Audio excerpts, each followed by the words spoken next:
দর্শক, নতুন সরকারের শপথের পরপরই একটা প্রশ্ন সামনে এসেছে। নতুন প্রধানমন্ত্রী তারেক রহমান ভারত সফরে কবে যাচ্ছেন? তারেক রহমান নরেন্দ্র মোদী বৈঠক কবে হচ্ছে? এই ব্যাপারটা খুবই গুরুত্বপূর্ণ হিসেবে উঠে এসেছে শপথের পরপরই। কারণ ভারতীয় প্রতিনিধি ওম বিড়লা যখন তারেক রহমান প্রধানমন্ত্রী হওয়ার পরে তার সঙ্গে একান্ত সাক্ষাতে ভারতের প্রধানমন্ত্রী নরেন্দ্র মোদীর আরও এক দফা লেখা চিঠি হস্তান্তর করেন এবং নরেন্দ্র মোদী নিজে হাতে লেখা চিঠিতে যখন তারেক রহমানকে আমন্ত্রণ জানান, তখন প্রশ্নটা সামনে এসে যায় যে তারেক রহমানের প্রথম বিদেশ সফর কি ভারত সফর দিয়েই তাহলে শুরু হবে? নরেন্দ্র মোদীর চিঠি এর আগেও আমরা দেখেছিলাম। বেগম খালেদা জিয়ার মৃত্যুর পরে এস জয়শঙ্কর, ভারতের পররাষ্ট্রমন্ত্রী যিনি এসেছিলেন, তিনি নরেন্দ্র মোদীর চিঠি তারেক রহমানকে হস্তান্তর করেছিলেন।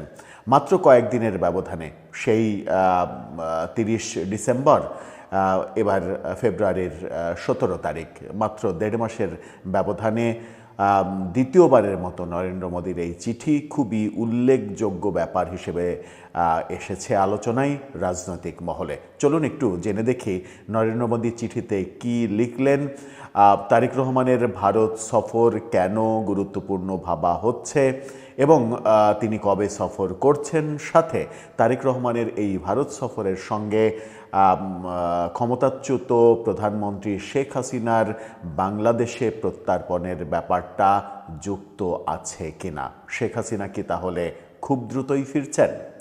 আলোচনা করে দেখব এই ভিডিওতে। থাকবেন পলিটিক্স টিভির নিয়মিত আয়োজনে।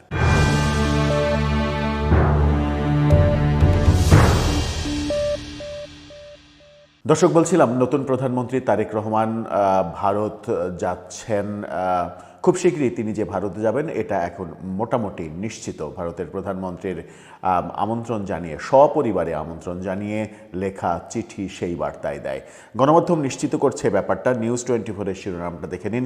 সেখানে বলছে, প্রধানমন্ত্রী তারেক রহমান ও তার পরিবারকে ভারত সফরের আমন্ত্রণ মোদির। ভারতের প্রধানমন্ত্রী বাংলাদেশের নবনির্বাচিত প্রধানমন্ত্রী তারেক রহমানকে ভারত সরকারের সফরের জন্য আমন্ত্রণ জানিয়েছে। আমন্ত্রণপত্রে তারেক রহমানের স্ত্রী ডাক্তার জুবাইদা রহমান ও তাদের কন্যা জাইমা রহমানের কথাও উল্লেখ করা হয়েছে। একজন প্রধানমন্ত্রী আর একজন প্রধানমন্ত্রীকে চিঠি লিখছেন, সেই চিঠিতে তার স্ত্রী কন্যার কথাও লিখছেন যে তাদেরকে সাথে নিয়ে আপনি আসুন। এক বিবৃতিতে, এক চিঠিতে মোদি লেখেন, ভারতে আপনাকে আন্তরিক স্বাগত জানাতে আমরা প্রস্তুত। তিনি সদ্য সমাপ্ত জাতীয় সংসদ নির্বাচনে বিএনপির বিজয় এবং তারেক রহমানের প্রধানমন্ত্রী হিসেবে নিয়োগ পাওয়াই অভিনন্দনও জানিয়েছেন। মোদি লেখেন, আপনি যখন এই গুরুত্বপূর্ণ দায়িত্ব গ্রহণ করছেন তখন আপনার সর্বাঙ্গীন সাফল্য কামনা করে। এই বিজয় বাংলাদেশের জনগণের আস্থা ও বিশ্বাসের প্রতিফলন এবং শান্তি, স্থিতিশীলতা ও সমৃদ্ধির পথে দেশকে এগিয়ে নেয়ার জন্য আপনার ভীষণের প্রতি তাদের সমর্থনের বহিঃপ্রকাশ। দুই ঘনিষ্ঠ প্রতিবেশী হিসেবে ভারত ও বাংলাদেশের সম্পর্ক, ইতিহাস, সাংস্কৃতিক বন্ধন এবং শান্তি সমৃদ্ধির যৌথ আকাঙ্ক্ষার ভিত্তিতে গড়ে উঠেছে উল্লেখ করে মোদি লিখেন, আমাদের উন্নয়ন অগ্রাধিকারের দৃঢ় মিল ভবিষ্যৎ সহযোগিতার পথনির্দেশক হবে। সংযোগ, বাণিজ্য, প্রযুক্তি, শিক্ষা, দক্ষতা উন্নয়ন, জ্বালানি, স্বাস্থ্যসেবা এবং সাংস্কৃতিক ও জনগণের মধ্যে বিনিময় সহ বিভিন্ন ক্ষেত্রে দ্বিপাক্ষিক সম্পর্ক জোরদার করতে আপনার সঙ্গে ঘনিষ্ঠভাবে কাজ করার প্রত্যাশা করছি। দুই দ্রুত বর্ধনশীল অর্থনীতি ও উচ্চাকাঙ্ক্ষী সমাজ হিসেবে ভারত ও বাংলাদেশ একে অপরের টেকসই প্রবৃদ্ধির অনুঘটক হতে পারে, পারস্পরিক নিরাপত্তায় কাজ করতে পারে এবং যৌথ সমৃদ্ধি নিশ্চিত করতে পারে। চিঠির শেষে তিনি তারেক রহমান, ডাক্তার জুবাইদা রহমান ও জাইমা রহমানকে সুবিধাজনক সময়ে বাংলাদেশ থেকে ভারত সফরের আমন্ত্রণ জানিয়ে বাংলাদেশের জনগণের অব্যাহত যে সমর্থন, সেই সমর্থন তিনি পেয়ে যাবেন এবং বাংলাদেশের জনগণের অগ্রগতি, সমৃদ্ধি এগুলো কামনা করেছেন।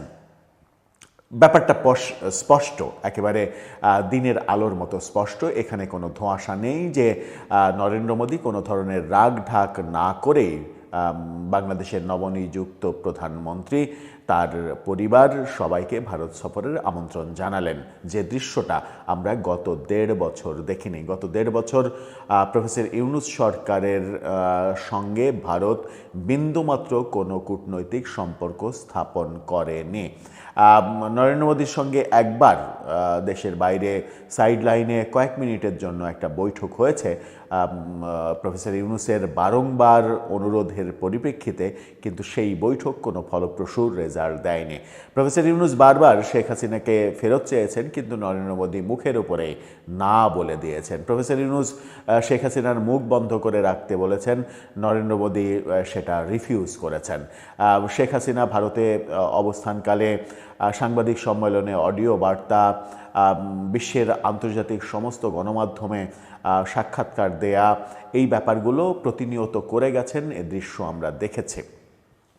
সেই জায়গায় একেবারে শূন্য সফলতা প্রফেসর ইউনূসের। তারেক রহমান যখন প্রধানমন্ত্রী হলেন, তখন প্রধানমন্ত্রী হওয়ার আগে থেকেই ভারতের আগ্রহ তারেক রহমানকে কেন্দ্র করে। এই আলোচনা আমরা অনেক দিন থেকেই শুনছি। আমরা শুনছি তারেক রহমানের দেশে ফেরার সময় থেকে ভারতের অব্যাহত সমর্থন পেয়ে আসছিলেন তারেক রহমান। এবং নির্বাচিত হওয়ার পরে, প্রধানমন্ত্রী নির্বাচিত হওয়ার পরে নিজে টেলিফোন করা, শপথের পরে নিজের চিঠি পাঠানো, এই ব্যাপারগুলো বলে দেয় যে সামনে একটা সুসম্পর্ক আমরা দেখতে যাচ্ছি ভারত বাংলাদেশের। সেই ক্ষেত্রে শেখ হাসিনা একটা বড় ইস্যু। শেখ হাসিনা ভারতে থাকলে ভারত বাংলাদেশের কূটনৈতিক সম্পর্কে কোনো প্রভাব পড়বে না বলে স্পষ্ট জানিয়ে দিয়েছেন বিএনপি মহাসচিব এবং নতুন স্থানীয় সরকার মন্ত্রী ফখরুল ইসলাম আলমগীর। তার ওই বার্তা যদি আমলে নেওয়া যায়, তাহলে তারেক রহমানের সফর আমরা খুব শীঘ্রই দেখছি। এর আগেও আমরা যদি ইতিহাসের দিকে তাকাই, তাহলে 1975-এর বঙ্গবন্ধু হত্যাকাণ্ডের সেই পট পরিবর্তনের পরে প্রেসিডেন্ট জিয়াউর রহমান যখন দেশ শাসনের দায়িত্ব নেন, এরপরে আমরা কিন্তু দেখেছিলাম ভারতে আশ্রিত শেখ হাসিনা এবং শেখ রেহানার ওই আশ্রিত থাকার সময়ে প্রেসিডেন্ট জিয়াউর রহমান ভারত সফর করেছিলেন। ইন্দিরা গান্ধীর সঙ্গে তার বৈঠক হয়েছিল এবং সেই বৈঠকে শেখ হাসিনার বাংলাদেশে ফেরার ব্যাপারে আলোচনা হয়েছিল। যদিও সেগুলো প্রকাশ করা হয়নি, কিন্তু সেই আলোচনা যে হয়েছিল এগুলো একেবারে স্পষ্ট ব্যাপার। এবং তারপরেই আমরা দেখেছিলাম জিয়াউর রহমানের আমলেই শেখ হাসিনা দেশে ফিরেছেন। দেশে প্রত্যাবর্তনের ঘটনা ঘটেছে 1981 সালে, যখন জিয়াউর রহমান শাসন ক্ষমতায় ছিলেন। এবার আবার তার পুত্র তারেক রহমান শাসন ক্ষমতায়। এবার ভারতের প্রধানমন্ত্রী নরেন্দ্র মোদী, এবং নরেন্দ্র মোদী একেবারে ভারতের ভিন্ন দলের হলেও, কংগ্রেসের জায়গায় বিজেপি হলেও ভারতের পররাষ্ট্রনীতি কখনো পরিবর্তন হয় না। সেই ক্ষেত্রে এখনও আবার দ্বিতীয়বারের মতো ভারতে আশ্রিত শেখ হাসিনা তখন তারেক রহমানের এই বৈঠকের পরেই শেখ হাসিনার দেশে ফেরার ঘটনা দেখলেও অবাক হওয়ার কিছু থাকবে না। সেটা দুইটা ভিত্তিতে হতে পারে। একটা ভিত্তি হতে পারে যে শেখ হাসিনাকে তারেক রহমান ফেরত চাইলেন বিচারের মুখোমুখি দাঁড় করানোর জন্য, নরেন্দ্র মোদী রাজি হয়ে তাকে ফেরত দিয়ে দিলেন, শেখ হাসিনা ফেরত আসলেন, তাকে বিচারের মুখোমুখি করা হলো একটা। আর একটা হচ্ছে একটা সমঝোতা হতে পারে যে আওয়ামী লীগ যেন রাজনীতি করতে পারে। শেখ হাসিনার মামলাগুলো আক্রোশের ভিত্তিতে যেভাবে পরিচালনা করেছে, দ্রুত গতিতে প্রফেসর ইউনূস, এবং রাজনৈতিক প্রতিহিংসা প্রতিষ্ঠিত করেছে, সেই প্রক্রিয়া থেকে বেরিয়ে গিয়ে শেখ হাসিনাকে ফিরিয়ে এনে তাকে মামলায় আপিল করিয়ে, আপিলে তাকে অব্যাহতি দিয়ে তাকে আবার পুনরায় রাজনীতি করতে দেয়া, এরকম অতিরিক্ত উচ্চাশাও আওয়ামী লীগের লোকজনের মধ্যে থাকতে পারে। তবে আমি ব্যক্তিগতভাবে সেরকম উচ্চাশার তেমন কোনো বাস্তবতা দেখি না। তবে এই বাস্তবতা দেখি আমি যতটুকু রাজনীতি বুঝি তাতে ভারতের সঙ্গে একটা সমঝোতা বাংলাদেশের দরকার সম্পর্ক উন্নয়নের ক্ষেত্রে। সেই ক্ষেত্রে একটা ব্যাপার যে হবে সেটা হচ্ছে যে আওয়ামী লীগের ওপরে রাজনৈতিক নিষেধাজ্ঞা সেটা সরকার তুলে নেবে হয়তো খুব শীঘ্রই।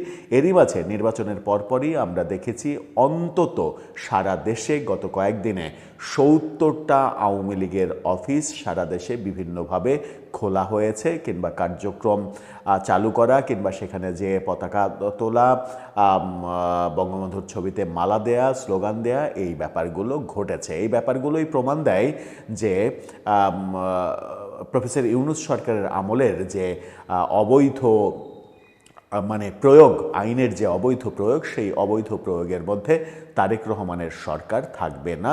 আওয়ামী লীগ খুব শীঘ্রই স্বাভাবিক রাজনীতিতে ফিরে আসতে পারবে। দর্শক, আপনার মতামত এ ব্যাপারে জানিয়ে লিখতে পারেন আমাদের কমেন্ট বক্সে।